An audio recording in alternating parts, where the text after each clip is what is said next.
En Hongrie, Viktor Orban cherche à remobiliser son électorat. Le Premier ministre lance une consultation populaire qui prend pour cible le philanthrope George Soros, accusé de vouloir noyer l'UE sous les migrants. C'est une nouvelle consultation populaire, la troisième depuis 2015.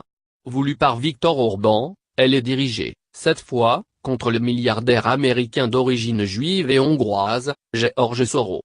Le Premier ministre conservateur est la figure de proue en Europe et de l'opposition à l'accueil des réfugiés dans l'UE. Il lance, dimanche 1er octobre, une coûteuse campagne financée par les deniers publics sur ce qu'il nomme le plan Soros. Car depuis de très longs mois, Budapest a fait de l'homme d'affaires reconverti en philanthrope son ennemi public numéro 1. Et l'accuse de fomenter un complot, destiné à diriger vers le vieux continent 1 million de réfugiés par an. Des questionnaires vont être envoyés dans chaque foyer.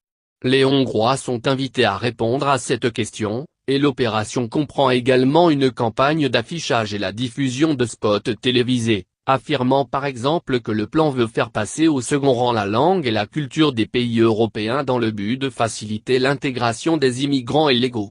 Seraient aussi prévues des attaques sur les pays s'opposant à l'immigration et l'imposition de sévères sanctions aux récalcitrants. Certitude d'obtenir un soutien massif. Le gouvernement est certain d'obtenir un soutien massif, visant à conforter sa position face au président de la Commission européenne, Jean-Claude Juncker, ouvertement accusé d'avoir proposé, en 2015, un programme de répartition des demandeurs d'asile dans tous les pays membres de l'UE sous la dictée M. Soros. La manière dont ces deux-là affichent leur bonne entente me rappelle celle avec laquelle les dirigeants communistes accueillaient par le passé leurs camarades à Moscou, ironise le politologue Bankel Boro, qui soutient l'initiative et s'attend à voir les Hongrois saisir l'occasion qui leur est offerte de donner leur avis. La campagne serait aussi